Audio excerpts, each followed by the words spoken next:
This is Rob with the Yacht Experts, coming to you today from our listed Marquis 59. This is a 2006 boat. I'm going to do a quick walkthrough for you. The boat speaks for herself, but we're going to have a little bit of fun. And she is beautiful and looking for a new home. So let's take a little walk. And I can talk while we're walking. You can see her bow here. We don't have the cushions up for the lounging.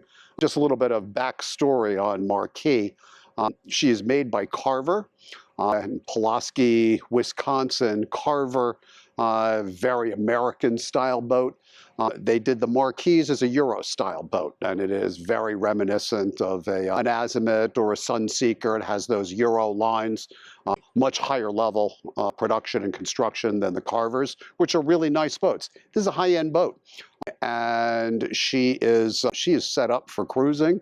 Her present owner has cruised with her to the Bahamas on multiple occasions.